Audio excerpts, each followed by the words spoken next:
नमस्कार, मैं दीपक शर्मा और मेरे यूट्यूब मंच पर आपका स्वागत है।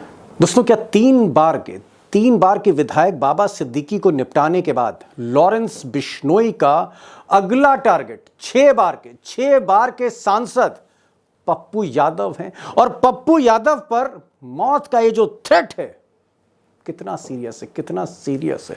और क्या लॉरेंस के शूटर बिहार पहुंच चुके हैं और कहीं ना कहीं टारगेट इन शूटर्स की जद में है?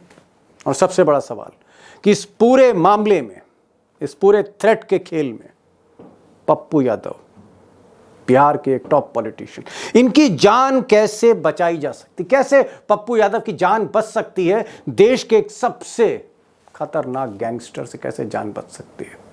आज सुपर एक्सपर्ट्स के साथ, सिक्योरिटी एक्सपर्ट्स के साथ बहुत से सवालों का मैं जवाब देने जा रहा हूं, भीतर तक जवाब।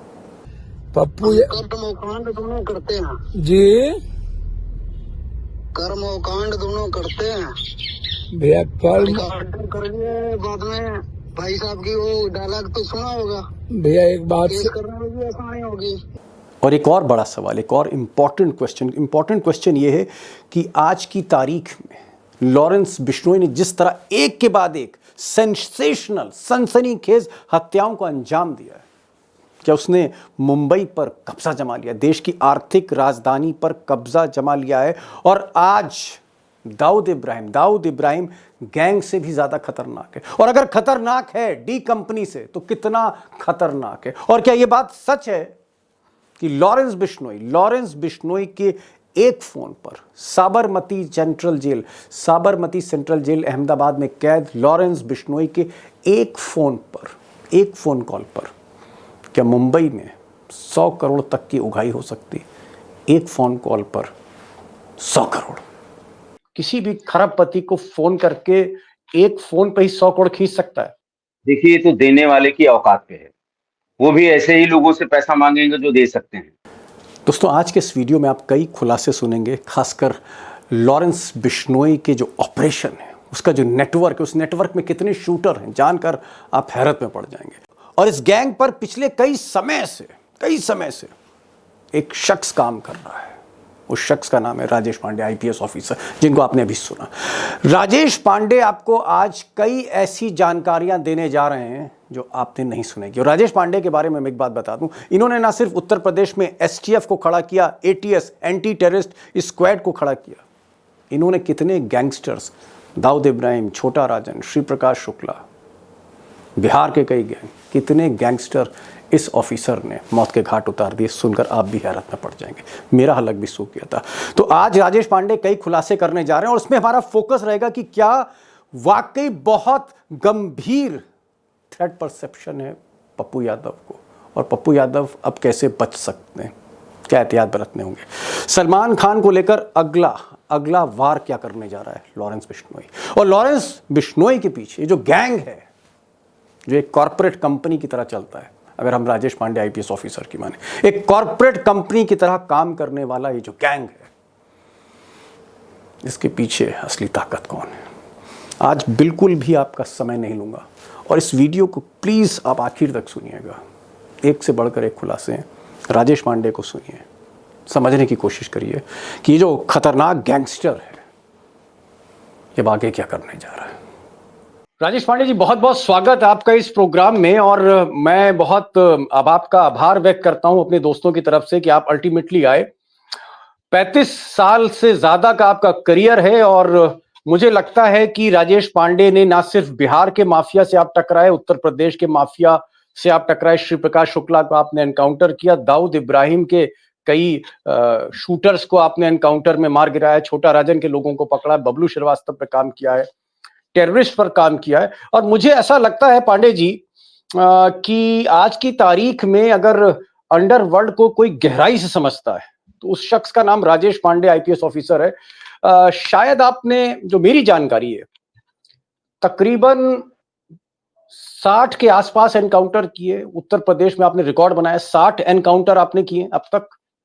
अब आपने पूछ ही लिया है या आपने टोक दिया है या आपने एक संख्या दी है 60 के आसपास, तो मैं आपको करेक्ट कर दूं।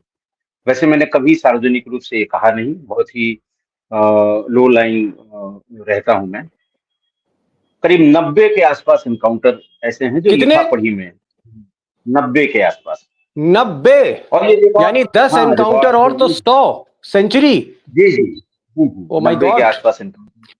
90 शुरुआत से लेके एनकाउंटर, और 90 गैंगस्टर्स को, जिसमें श्री प्रकाश शुक्ला, दाऊद इब्राहिम, छोटा राजन, इस तरह के खौफनाक गैंगस्टर, गोलियों से छाती छलनी कर दी राजेश पांडे ने, मौत के घाट उतार दिया। चलिए थोड़ा सा हलक सूख रहा, पानी हल्का सा पी लूं मैं जरा। दीपक भाई, इसमें ये भी तो देखिए कि मैं एसटीएफ और एटीएस का फाउंडर मेंबर तो था ही, लेकिन करीब 5 साल में एसटीएफ में रहा और 4.5 साल एटीएस में रहा। अपनी सर्विस का जो क्रीम पीरियड जिसे कहते हैं, जिसे करीब 10 साल के जी, आसपास, वो मैं इन दोनों में रहा, इनको बना के खड़ा किया। मेरा जी सवाल ये है कि पप्पू यादव 6 बार के सांसद, 6 बार के सांसद हैं और एक बहुत ही सीनियर पॉलिटिशियन हैं। इन्होंने जिस तरह से चिट्ठी लिखी अमित शाह को और सिक्योरिटी मांगी कि भाई हमको Z+ सिक्योरिटी दे दीजिए, क्योंकि लॉरेंस का थ्रेट है, और हमने वो फोन भी सुना, फोन कॉल सुनी जहां पर पप्पू यादव को सीधे थ्रेट आई है। ये जो थ्रेट है, ये जो धमकी है लॉरेंस बिश्नोई की, ये धमकी, ये थ्रेट कितनी सीरियस है?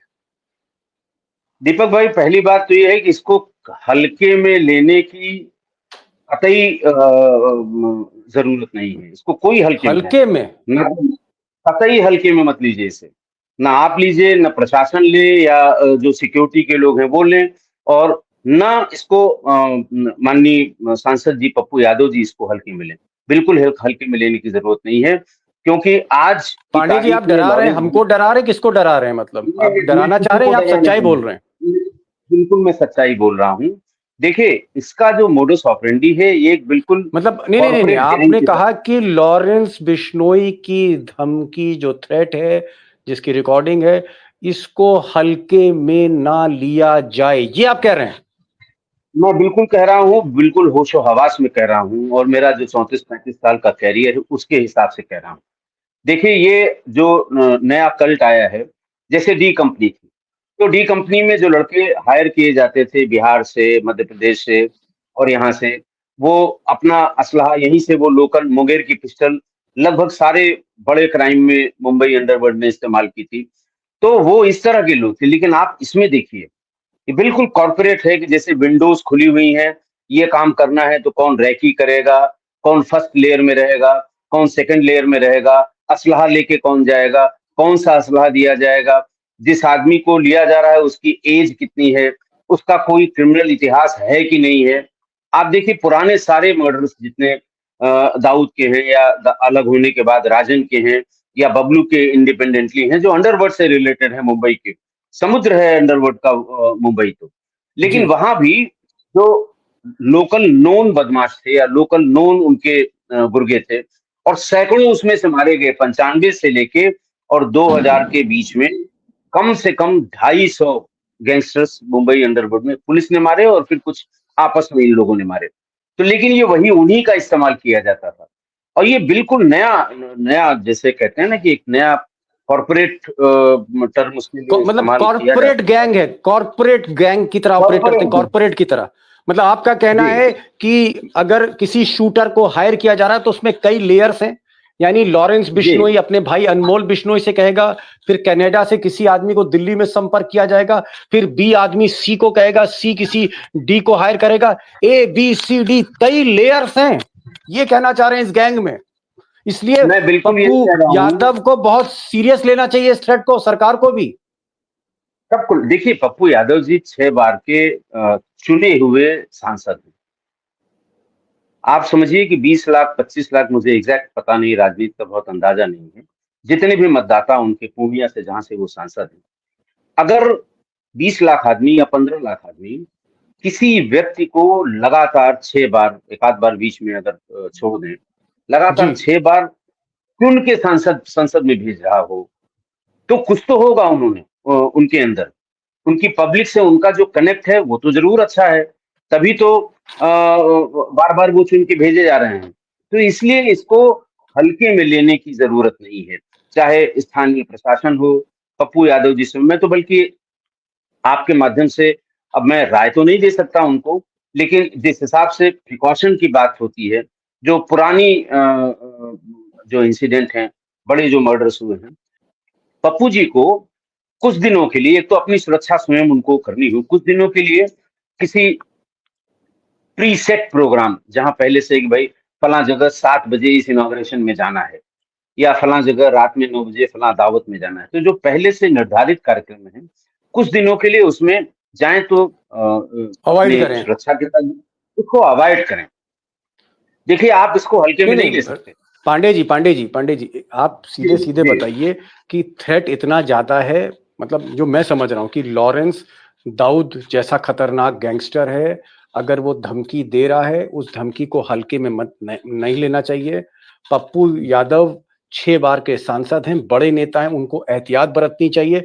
किसी भी पूर्व जी निर्धारित कार्यक्रम में, यानी किसी का बर्थडे है और 7 बजे पहुंचना है, कार्ड पे नाम छप चुका है, तो वहां ना जाएं। कोई रैली है, सुबह करनी है 8 बजे किसी जगह पर, किसी शहर में, वहां ना जाएं। यानी जो पहले से निर्धारित कार्यक्रम है उसको अवॉइड करें कुछ दिनों के लिए। हाँ, पहले से देखिए बिल्कुल अवॉइड करें। और ऐसा तो देखिए, जनप्रतिनिधि हैं वो, ऐसा घर के भीतर भी नहीं रह सकते हमेशा के लिए, जाना तो उन्हें पड़ेगा, लेकिन अच्छा चलिए, वहां की व्यवस्था। एक मिनट, एक और इसी का सप्लीमेंट्री क्वेश्चन।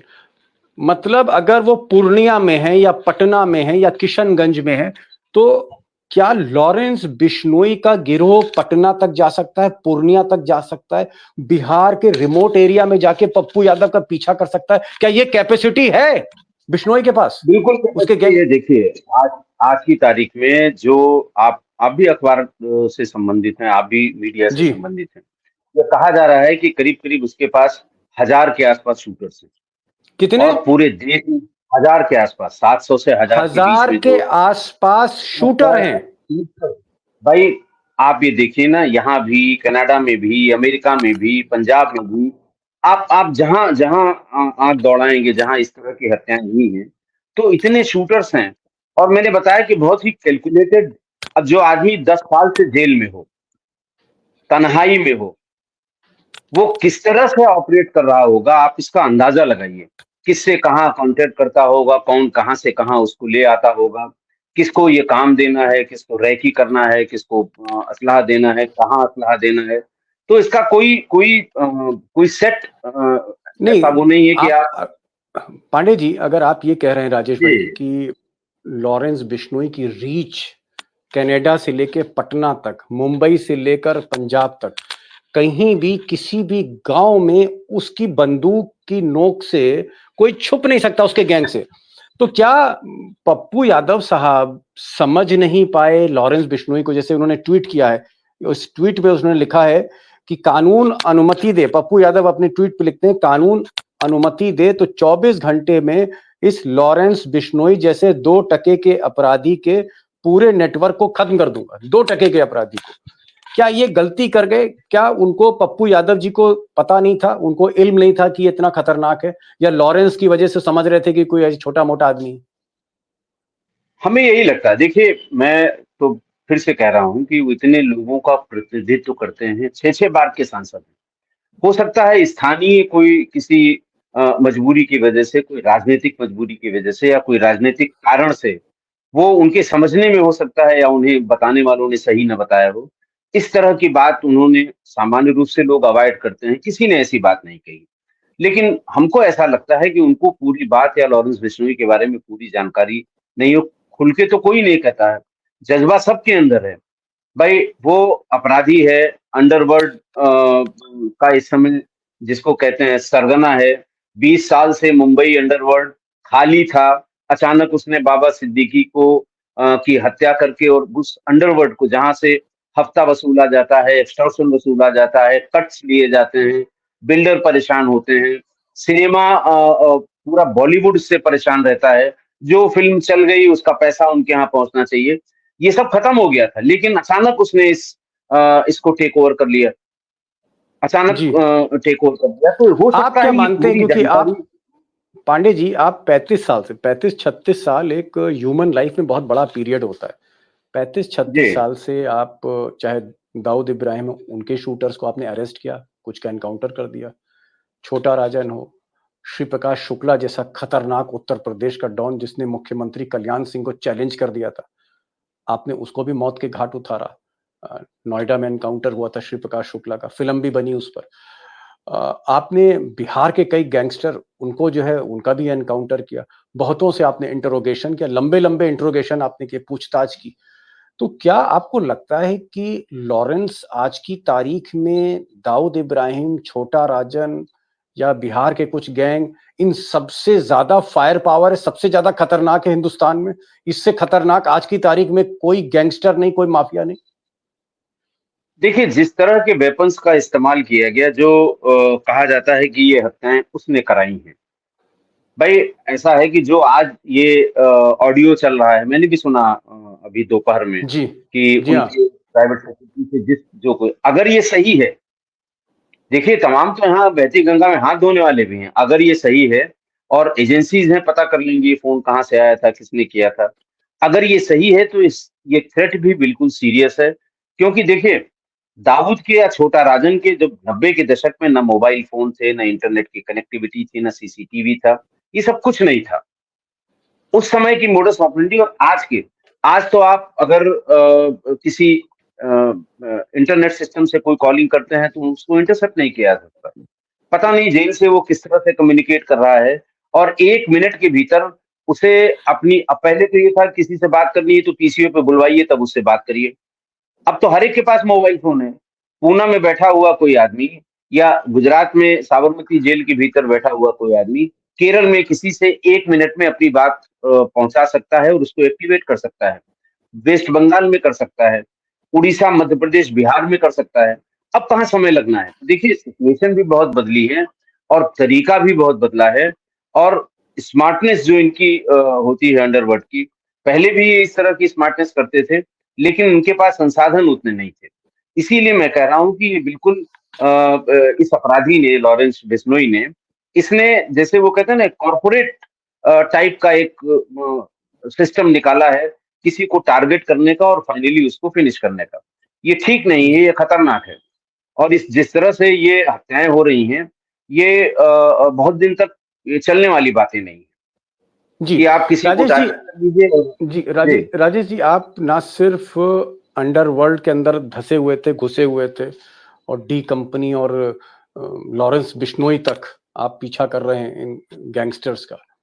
आप सिक्योरिटी में भी रहे और आपने कई वीवीआईपीज़ के प्रोटेक्शन को देखा है, जिसमें मुख्यमंत्री और कई बड़े वीवीआईपी, मैं नाम नहीं लेना जी, चाहता जी। हूँ। तो जी, जी। आपको खतरा, जो थ्रेट परसेप्शन कहते हैं कि भाई इस आदमी को कितना खतरा है, चीफ मिनिस्टर को कितना खतरा है, प्राइम मिनिस्टर को कितना खतरा है, या ये शाहरुख खान को कितना खतरा है, या सलमान खान को कितना खतरा है, इसका आपके पास एक मैकेनिज्म है। आप उस थ्रेट परसेप्शन को असेस करते हैं, उस हिसाब से आप सिक्योरिटी देते हैं, उसको घर की सिक्योरिटी देते हैं, ऑफिस में सिक्योरिटी देते हैं, उसके साथ जो लोग चलेंगे उनको सिक्योरिटी देते हैं। क्या आपको लगता है कि सलमान खान या बॉलीवुड के एक दो और लोग जो सलमान खान के मित्र हैं, जो निशाने पर लॉरेंस पर है, क्या सलमान खान और उनके जो साथी हैं वाकई बहुत खतरा है, बहुत खतरा है और सीरियस है? देखिए, सलमान को तो जैसा मैं अखबारों में पढ़ रहा हूँ, मैं तो महाराष्ट्र की गवर्नमेंट की बात वो लोग जानेंगे कि उन्हें पर्याप्त उसके घर पे भी जो गार्ड होती है वो भी दी गई है। उनके साथ चलने के लिए जो गनर्स होते हैं वो भी दिए गए हैं। वो उस हिसाब से उनको, जैसे ही बाबा सिद्दीकी की हत्या हुई थी उसके तुरंत बाद अखबारों में, टीवी में यही आया कि सलमान खान के घर की सुरक्षा बढ़ा दी गई है। क्योंकि घर पे पहले फायरिंग भी हो चुकी थी। आते-जाते समय उनके साथ बॉडीगार्ड्स हैं, आते-जाते समय उनको सुरक्षा, रास्ते में सुरक्षा के लिए भी सुरक्षाकर्मी दिए गए हैं। तो उनका भी थ्रेट परसेप्शन हाई है। उनको भी ज़्यादा खतरा है। जो जो वर्तमान हालात हैं, मैं उसकी बात कर रहा हूँ। जी। क्या आपको लगता है कि अतीक अहमद, जो उत्तर प्रदेश के कई बार विधायक रहे, बाहुबली थे, सरगना थे, पुलिस कस्टडी में जो मारा गया, वो उस वक़्त अतीक अहमद मीडिया से बातचीत कर रहे थे। तमाम मीडिया के कैमरे लगे थे और तब शूटर आते हैं और वहीं पर गोली चला देते हैं। लाइव मर्डर हो जाता है, हिंदुस्तान ने देखा। क्या उसकी प्लानिंग के पीछे आपको कहीं लॉरेंस बिश्नोई गैंग की छाप दिखती है? आपको शक होता है कि इसमें भी दिमाग इस लॉरेंस बिश्नोई का है? देखिए, वैसे तो ये इन्वेस्टिगेटिंग एजेंसीज़ का काम है और मैंने बताया कि it is a part of investigation. ये जो क्या सही है, क्या गलत है, कहाँ तक पहुँचे, कौन इसके पीछे हो सकता है, कहाँ से असलहा है, ये तो इन्वेस्टिगेटिंग एजेंसीज बताएंगी। हम गेस कर सकते हैं। देखिए तीनों, मैं जीवा की बात कर रहा हूँ, मैं अतीक अशरफ की बात कर रहा हूँ, मैं बाबा सिद्दीकी की अतीक बात कर रहा अहमद और अशरफ। हूँ। अशरफ, अतीक अशरफ दोनों की मैं कहता रहा हूँ अतीक कि उसके अहमद साथ और उस समय उसका भाई अशरफ। उसके भाई, देखिए उस समय अगर आपने देखा होगा जब ये लाइव मर्डर हो रहा था, जी। उसमें कम से कम 40 पुलिस वाले थे, पुलिस की गाड़ियां थी, हथकड़ी लगी हुई थी, प्रेस खड़ी हुई थी, ठीक है। इतनी सिक्योरिटी के बीच में, प्रेस के कैमरों के सामने, प्रेस का बन के और घुस के उसे मार देना, नंबर वन।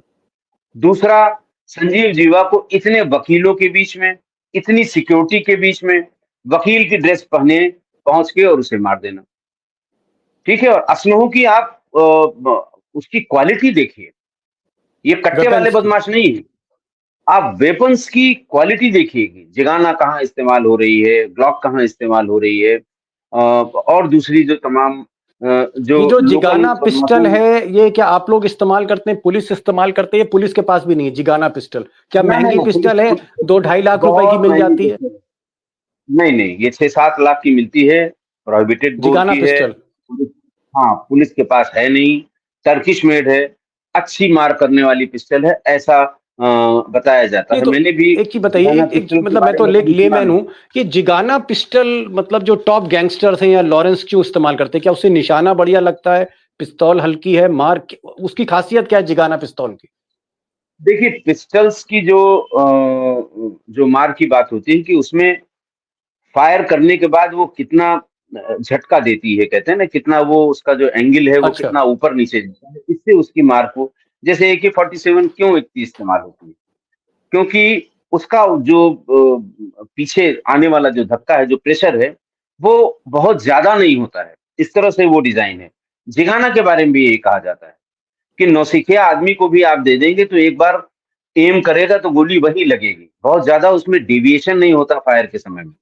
बाकी किसी नॉर्मल पिस्टल में, जैसे जो कट्टे वाले बदमाश हैं, वो जब तक प्रैक्टिस न करें, वो मुंगेर वाली पिस्टल से वो किसी की हत्या नहीं कर सकते। क्यों? चलते चलते मतलब झटका मार के मतलब वो निशाना उसमें, उधर चला जाए, गोली हाँ चितर जाएगी। हाँ हाँ, डेविएशन बहुत है उसमें फायर के समय समझ में। गया। आप ये तो कह रहे ये हैं, ये एक मिनट राजेश इंपोजिशन भाई, नहीं एक मिनट एक मिनट एक मिनट, आप ये समझाने की कोशिश कर रहे हैं, जो मैं समझ रहा हूं दोस्तों के लिए आसानी हो जाए। आपका कहना है जिगाना पिस्टल टर्की की पिस्टल है, पुलिस के पास नहीं है, है। सबसे महंगी पिस्तौल है, हम्म, स्मगलिंग होके आती है, और इसकी खासियत हम्म, ये है कि अगर हम कोई 9mm की कोई और पिस्तौल लें तो जब हम ट्रिगर घोड़ा हम्म, दबाते हैं तो झटका लगता है, झटके से हमारा निशाना हाँ, थोड़ा सा बिखर जाता है। लेकिन जिगाना हम्म, में इतनी सोफिस्टिकेटेड है कि झटका नहीं लगता, मतलब फायर किया ऐसे तो ये कम हाथ ऐसे झटका, नहीं जाएगा, ये आप झटका कह तो रहे हैं? लगेगा। हाँ झटका तो लगेगा, मतलब लेकिन मक्खन की बाकी तरह सब चलती है, जो हाँ गैंगस्टर कहते हैं मक्खन हाँ की तरह चलती है। यही बात है, इसी की वजह से तो वो ये इस्तेमाल तो इसका ये करते ये हैं। पांडे जी मक्खन आ कहां से रहा है जिगाना का? अब देखिए यही तो मैं कह रहा हूँ कि इन्वेस्टिगेटिंग एजेंसीज को वहां तक पहुंचना पड़ेगा, चाहे वो इन तीनों चारों में से, भाई सिद्धू मूसेवाला में भी क्या अभी तक ये आ गया कि इसे लॉरेंस बिश्नोई ने मरवाया है? कहाँ आया? ये तो हमारी आपकी दिमाग की उपज है, हम लोग, और उसके लोगों ने कह दिया। बाबा सिद्दीकी में किसने कहा?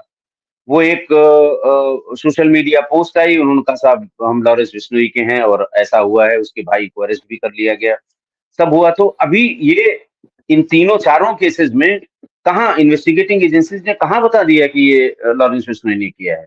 कहाँ पहुंचे वो लोग वहां तक? ये आपका भी केस है, हमारा भी केस है, ये सब लोग मान के चल रहे हैं कि चूंकि मोडस ऑपरेंडी एक जैसी है, कहा कह के उसको या धमका के या पहले बता के तब ये हत्याएं हुई हैं, तो ये माना जाता है कि इस मोडस ऑपरेंडी का इस समय जो चलन है, ये उसी गैंगस्टर के पास है, लॉरेंस बिश्नोई के पास। जी। एक चीज आपने और कही पांडे जी, आपने कहा कि दाऊद इब्राहिम के यहाँ गैंग के पास बिहार में लड़के शूटर होते थे, आजमगढ़ से अबू सलेम गया और वहां जाके उसने किसी गुलशन अरोड़ा की हत्या कर दी, या फिर कुछ और गैंग बनारस से जो है गैंगस्टर चले गए, उन्होंने वहां जाके गोली चला दी, किसी ने अहमदाबाद में गोली चला दी, किसी ने। तो आप कह रहे हैं कि दाऊद के पास 100-150 शूटर हुआ करते थे, 100-150, कुछ देखिए बॉम्बे में दाऊद, हैं, कुछ यहाँ, और आप कह रहे हैं कि इसके पास हजार हैं, देखिए ऐसा है ना कि 1000 शूटर्स। मतलब ऐसा है इट इज दीपक भाई। Operating like a private company sir, private company की तरह तो काम कर रही है। 1000 भाई शूटर, इसका डी मतलब कंपनी के दीपक भाई, आप किसी के पास कोई रोल पे नहीं है कि साहब हम 500 लोगों को तनख्वाह देते हैं या 150 लोगों को तनख्वाह देते हैं। इन्वेस्टिगेटिंग एजेंसीज ने अलग अलग अपराधों में शामिल हुए अपराधियों की संख्या से ये निकाला। जैसे आप पढ़ रहे होंगे सब, 700 शूटर हैं इसके, 800 शूटर हैं इसके, ठीक है। अब आप जी इन्हीं को देख लीजिए। और दाऊद के लिए, दाऊद ने जैसे उसको कोई काम करना है, उसने अबू सलेम से कहा तो अबू सलेम आजमगढ़ के लड़के 4 उसको भेज देगा, ठीक है। बाकी जी और साउथ के लोगों से कहा वो भेज देगा। उसको इससे मतलब नहीं है, जो जिसको काम दिया गया है, छोटा राजन को अगर दाऊद और छोटा राजन जब एक थे, काम दिया गया कि इसको निपटाना है, तो वो चाहे लोकल आदमी ले ले और चाहे वो बिहार से मंगा ले, चाहे मध्य प्रदेश से। पहचानने की दिक्कत जहां है, तहां वो लोकल को नहीं इस्तेमाल करेगा, बाहर का। लेकिन इतनी संख्या नहीं थी उस समय जितनी अब लॉरेंस बिश्नोई की बताई जा रही है। आप देख लीजिए, हर बड़े मर्डर में, मुझे ध्यान है मैं यहाँ एटीएस में था, तो मधुर भंडारकर और प्रीति जैन का कुछ चला था कि मरवाने मारने की बात हो रही है। आप मधुर उसको चेक भंडारकर जो करिएगा। Film director, famous film director हाँ, तो प्रीति जैन मधुर ने उनको मरवाया। भंडारकर। हाँ, उनको मरवाने की कोई सुपारी दी गई, तो वो टीम आई थी, तो पता लगा वो शूटर और वो असलहा, वो हरदोई के लड़के उसमें पकड़े गए, जहां किसी का दिमाग ही नहीं जाएगा। तो ये इस तरह से वो अपने आदमियों को अपनी सुविधा के हिसाब से अपने किसी सबॉर्डिनेट से कह देते थे, वो ले आते थे। लड़कों का ये कहाँ से ले आते हैं, लेकिन इस केस में जैसे मैं कहता, बहुत ही जैसे सेटल्ड तरीके से, बहुत साइंटिफिक तरीके से, बहुत ही मैकेनाइज तरीके से। क्योंकि आप देखिए, सभी लड़कों की उम्र 20 से 21 साल है, और बाबा सिद्दीकी वाले में तो ये बताते हैं कि एक लड़का उसमें अंडर एज है, जिनका 16-17 पहले साल का। कोई इतिहास, 16-17 साल का है, जिनका पहले कोई आपराधिक इतिहास नहीं रहा है, जो पहले कभी जेल नहीं गए हैं। ऐसे लड़कों को मोटिवेट करना, तैयार करना, बढ़िया अच्छी उनको पिस्टल देना या असलहा देना, उन्हें काम पे लगा देना, वो भी प्राण दे देते हैं। वो जानते हैं कि इस इतनी फोर्स के बीच में, इतने लोगों के बीच में हम जा रहे हैं, तो बच के निकलना लगभग असंभव है, लेकिन फिर भी कर रहे हैं। तो जी आप ये एक देखिए सवाल उसका मैं जी जी जी एक सवाल मैं पूछूंगा, जैसे श्री प्रकाश शुक्ला, उत्तर प्रदेश का बड़ा खतरनाक गैंगस्टर, कई फिल्में श्री प्रकाश शुक्ला जी पे बनाई गई। जी जी श्री प्रकाश शुक्ला को आपने चेस किया। श्री प्रकाश शुक्ला हत्याओं के साथ साथ भाई जो असली कमाई है वो तो एक्सटॉर्शन है, फिरौती। जी एक फोन जी किया, पैसा आ गया। तो क्या जी श्री प्रकाश शुक्ला 1-1 करोड़, 2-2 करोड़, 5-5 करोड़ इतना पैसा फिरौती में ले लेता था? क्या बात सही है बिल्कुल जो हम लेता लोग है। सुनते? बिल्कुल सही है। बिल्कुल दो दो सही है, करोड़ लिया रुपए 5-5 करोड़ तक। बिल्कुल लिया, पांच 2-2 करोड़ रुपए। 5 करोड़ तक लिए एक उसने। झटके में 5 देने करोड़, वालों आज से ने 20 साल पहले। आज से 20 साल पहले बिल्कुल लिए। नहीं, कौन लोग दे रहे देने थे वालों 5 ने करोड़ दिए। रुपया? बहुत बड़े बड़े बिजनेस में देखिए, मूलराज अरोरा को किडनैप किया उसने। उससे बड़ा बिल्डर लखनऊ में उस समय कोई नहीं था। बिल्डर। और बिल्डर था मूलराज अरोरा। आशा अपार्टमेंट्स बहुत ढेर सारे लखनऊ में उसने बनाए थे। जी उसको उठा ले गया लखनऊ में हजरतगंज से। उसके एक भाई शायद डीआरएम थे बिहार में कहीं पर। तैतोड़ हुआ, उसमें भी 5 करोड़ के आसपास फिरौती ली गई। फिर उसके 5 बाद करोड़ रुपए। हाँ, कुणाल रस्तोगी, के तो ये रस्तोगी, जो पैसा लिया गवाह क्या, के कैश में पैसा लिया जाता है, बोरे में भर के देखिए, जाता है? उस जमाने में तो हवाला और कैश, इसके सिवा दूसरा कोई तरीका नहीं था। वही तरीका आज भी है। अगर आपको दुबई अब जैसे दाऊद ने, छोटा राजन ने, छोटा शकील ने या बबलू श्रीवास्तव ने, इन सब लोगों ने भी रैंसम ली है, लेकिन सब हवाला से ली है, दुबई में ली है, फिर वहां से अपने अपने हिसाब से ट्रांसफर कर दी है। तो यही उस जमाने का चलन ही यही था। मतलब मान लीजिए कि लेकिन लॉरेंस है, लॉरेंस का भाई कनाडा में है, वो फोन करता है किसी बड़े बिल्डर को, तो ये जो पैसा है ये उससे कहा जाएगा कि आप दुबई में हवाला के थ्रू भिजवाइए, दुबई में हवाला के थ्रू भिजवा दीजिए। और फिर दुबई एक से वो पैसा कॉन्ट्रैक्ट कलेक्ट बनता हो था, जाएगा वहां से पैसा कलेक्ट हो जाए, होता रहा फॉरेन है, कोई करेंसी नई में। बात नहीं है। फॉरेन करेंसी में कलेक्ट हो चलिए, जाएगा। अगर श्री प्रकाश शुक्ला आज से 20 साल पहले, 20 years अर्ली बिफोर, अगर वो 5 करोड़ रुपए ले रहा था बिल्डरों से या बड़े बड़े इंडस्ट्रीज से, तो लॉरेंस के हाथ में तो मुंबई है। क्या एक फोन पर लॉरेंस 50 करोड़ 100 करोड़ रुपए तक की वसूली, फिरौती वसूल रख सकता है, एक्सटॉर्शन कमा सकता है? एक फोन क्या देखिए बिश्नोई का 50 करोड़ का हो सकता है? क्या बिल्डर दे देगा? देखिए ऐसा है। देखिए ये तो देने वाले की औकात पे है। वो भी ऐसे ही लोगों से पैसा मांगेंगे जो दे सकते हैं, जिनके पास। आपको ध्यान हो कि एक बार ये voluntary disclosure, income tax disclosure scheme चली। ये बात 90s में, हमारे ख्याल से 95 की बात होगी, 96 या 97 की। एक कि आप इनकम टैक्स अगर आप वॉलंटरी डिस्क्लोज करते हैं तो जो पेनल्टीज है वो नहीं लगाई जाएंगी। तो साहब एक लिस्ट लोगों ने अपना, चलो भाई इस चक्कर में पुराने में नहीं फंसेंगे हम, उन्होंने डिस्क्लोज कर दिया।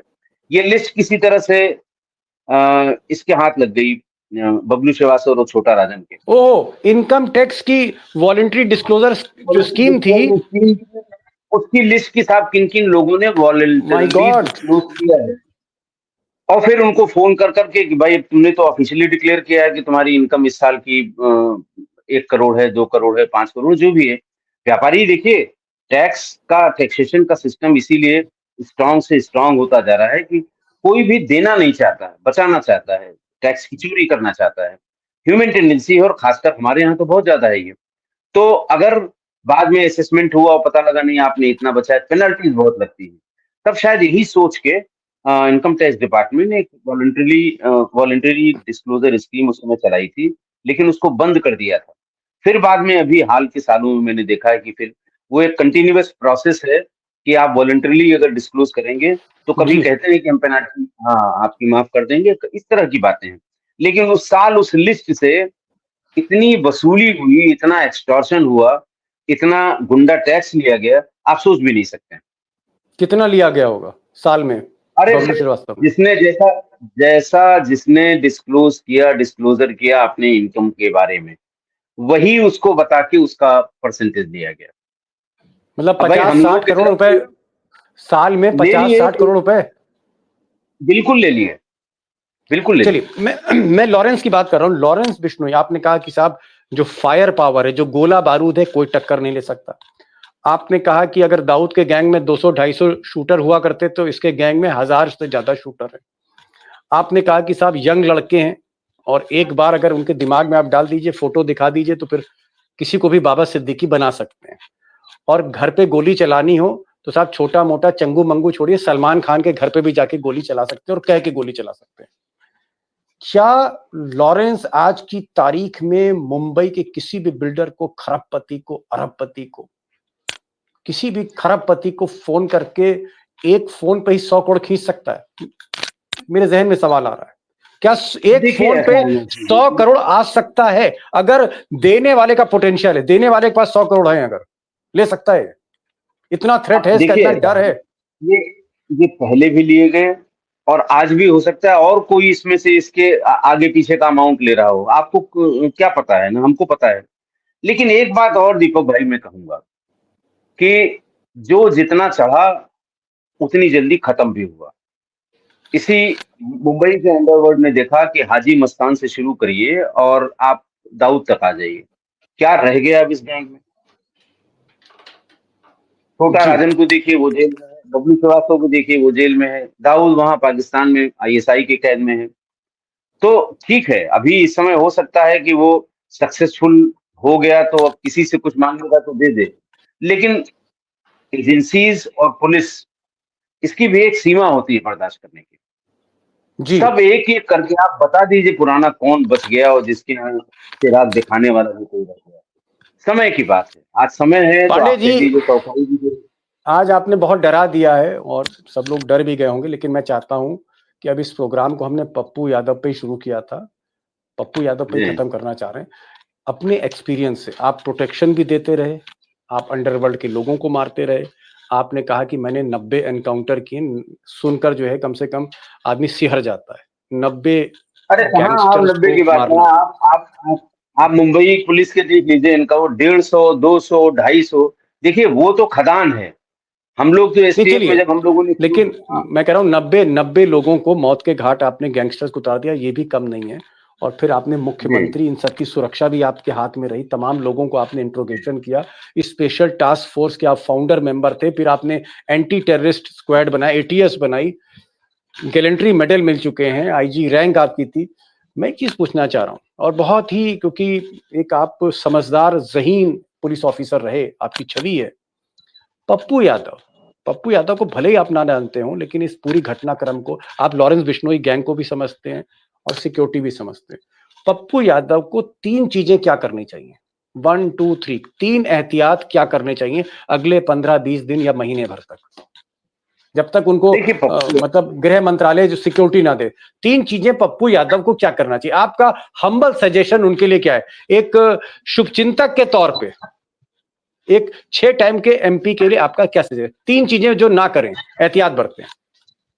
देखिए एहतियात तो इसमें बरतनी चाहिए कि एक तो मैंने आपको बताया कि पूर्व निर्धारित कार्यक्रमों में जाएं तो अपने अपनी लोगों के साथ जाएं, अपनी सुरक्षा में जाएं, अपने साथ लोग, बहुत से लोग उनके साथ, बहुत से लोगों के साथ अपनी प्राइवेट सुरक्षा भी होती है, उनके जानने वाले, उनके शुभचिंतक अपनी अपनी असलहों से साथ में चलते हैं। ठीक। तो उसमें थोड़ा सावधानी रखें इसकी, कि वो, क्योंकि इन लोगों का अगर आपने देखा हो कि ये ऐसी जगह जहाँ पे सबसे कम संभावना है, वहीं इन लोगों ने वार किया है।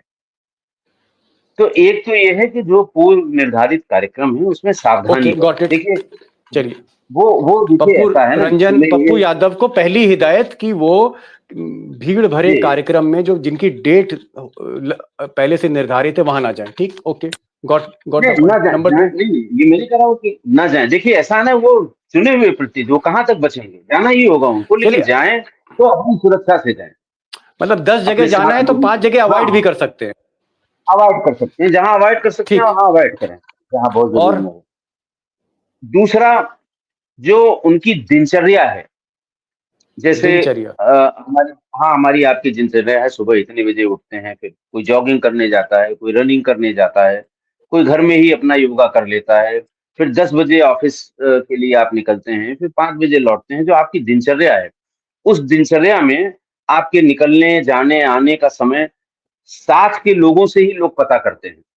जैसे किसी अधिकारी के आने-जाने का समय अगर पता करना हो, तो उसके टेलीफ़ोन ड्यूटी से पूछ लीजिए, उसके गनर से पूछ लीजिए, उसके ड्राइवर से पूछ लीजिए, और जो वहाँ पर संतरी जी। ड्यूटी पर रहता है उससे पूछ लीजिए। तो अपने लोगों को ये इंस्ट्रक्ट करने की ज़रूरत है कि उनके मूवमेंट के बारे में कोई वैसा आदमी जिसका कोई लेना-देना नहीं है, सरकारी अधिकारियों को या कार्यक्रम करने वालों के अलावा, जिनका कोई, उनसे कभी ये शेयर न करें कि भैया अभी तो वो पटना जाने वाले हैं, भैया आज शाम की फ्लाइट से वो दिल्ली निकल जाएँगे, ठीक है? ये इस तरह की, इसको जी। थोड़ा-सा अपनी जो सूचनाएँ उनकी अपनी हैं, अपने दिनचर्या की जो बातें हैं, ठीक है, वो आपने कहा कि उन्हें डेली थोड़ा-सा रूटीन को थोड़ा सा डिस्कस ना करें, उसको, उसका पैटर्न डिस्कस भी ना चेंज करें। करें।